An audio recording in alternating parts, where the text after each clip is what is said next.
It's Charter Local Edition. My name is Brad Pomerance, coming to you from Grand Junction, Colorado at the Club 20 Fall Meeting. We are joined by Mike McLachlan. He is a member of the Colorado House of Representatives, representing beautiful portions of southwest Colorado. Sir, you know the cliche maybe by Mark Twain, whiskey is for drinking, water is for fighting over. Yeah. And we know that there are a lot of fights nationwide over water. What's most compelling to me about fights over water is they tend not to be Democrat versus Republican.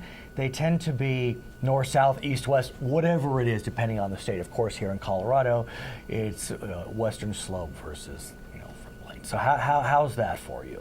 Well, it's a very important part of our economy, and it's an important part of our agriculture. Right. But yeah, water is for fighting, and it's pretty much a basin-wide fight because in the Western Slope, we only have about 10% of the population in Colorado, and they have 90% of the population on the other side of the mountain. But you have the water. And we have 80% of the water. Right, you have the water. Plus, all the water that falls into my district, which is the 59th district, ends up going to another state, whether it's New Mexico or whether it's Utah, because all of our rivers drain into the Colorado River.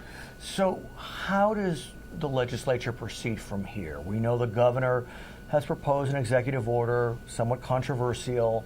That being said, is there an appetite for looking at creating a statewide plan, or do you feel as if it's best if we keep it with the locals and don't mess with success? Well, I think the purposes of the statewide water plan are very beneficial to the state as a whole. We have to plan for our future. We have to allocate our water resources in the best means available, and we need to protect our basins. Right. So I'm very interested in the water plan. I've been involved in many of the interim water committee hearings and the basin meetings, which are basically the ground up part of it.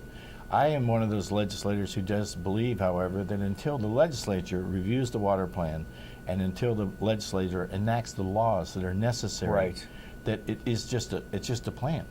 The only way to make the plan work and the only way to make the plan effective is to review it in the legislature, look at what the basins put together, look at the governor's plan, work with the governor, and come up with a comprehensive rework of our state laws so that it's a meaningful plan. But do you feel as if there's an appetite on the Western Slope and on the Front Range to really do the hard work that's needed? I don't know. I think that there's certainly, if there isn't an appetite on behalf of the people in the Western Slope, there should become one, because it's a critical part of our future is what happens to our water. You hear the words Trans-Mountain Diversion, right, which is taking water from our Western Slope communities and giving it to the Front Range. The only way we're going to solve our water problems in the future is to work with the legislature and work with the governor, work with the Division of Water Resources, work with all the water districts, and come up with a plan which is fair and equitable and which protects our future. So, I think that there will be some naysayers who would say we shouldn't do the statewide water plan. It's going to take away our water. Right. I think that we need to look at that as a way to cement our water rights, make sure our water rights are more secure, and also protect our environment and the other things which water does. Another controversial issue facing Colorado, education and education funding. As you know, there have been some states that have had their education funding mechanisms declared unconstitutional. There has been an attack against Colorado's education funding in connection with Amendment 23 and the way the negative factor was implicated as it relates to Amendment 23. In the background, though, sir, it's a better year. I mean, funding for education is increasing. It's not decreasing. We don't see billion-dollar cuts like we did in the last few years. We see $500 million increases. Talk to us. They say that a rising tide raises all boats. boats. Right, exactly. And so our Colorado economy has been coming back continually. This year in the legislature, we had an additional $1.4 billion, of which we put over 50% of that into higher education, right, and K through 12. And that must be music to you, given that you're the only legislator with 2 colleges in your district. You got Fort Lewis College and Western State Colorado University. That's correct. And I was also pleased that my leadership allowed me to sponsor the College Affordability Act, Right. which capped tuition in our state colleges at 6%. I think we have to deal with the fact that our kids, you're no longer able, as we were when I was in college, to work your way through college. You're going to have to do some funding, et cetera. So anything that can make college more accessible is something that I think needs our support. But as we look at K-12, I know there's continuing frustration with the fact that Colorado comes in at 40th when compared to the 50 states. Now, maybe it will tick up given what happened this year. But come on, this is Colorado. I mean, you know, this is one of the crown jewels of the nation. Rocky Mountains, Denver, Western Slope. You know, it's got to be frustrating that this is where Colorado finds itself right now. Well, that is frustrating. You know, we have a couple constitutional restrictions which impair, to some extent, our K-12 financing. We have Tabor, of course. Yeah, and, Gallagher.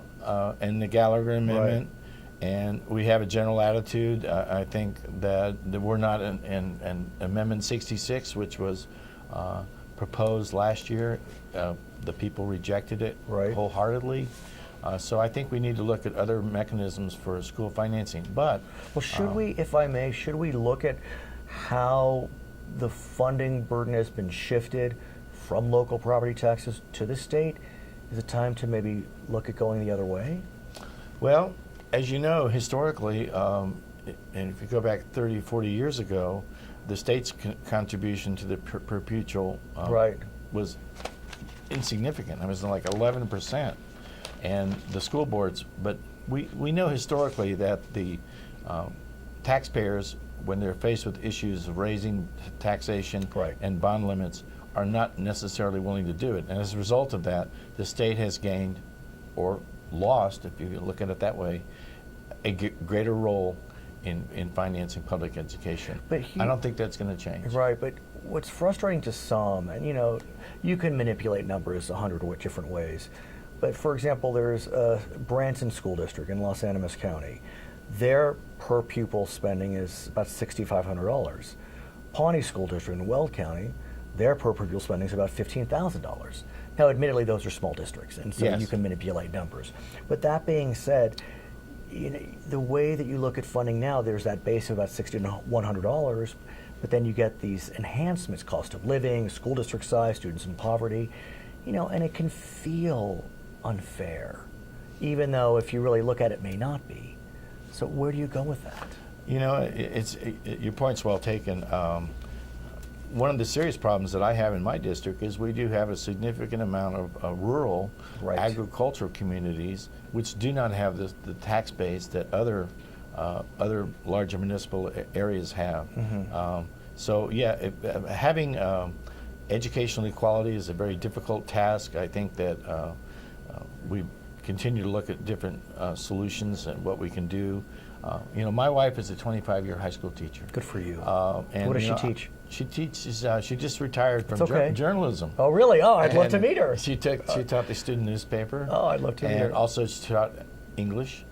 And she's now going into a career in college counseling. But you know, the number one thing that we need to do in education is make sure that parents are more involved in their kids' education. So when they come to school, they are prepared to learn.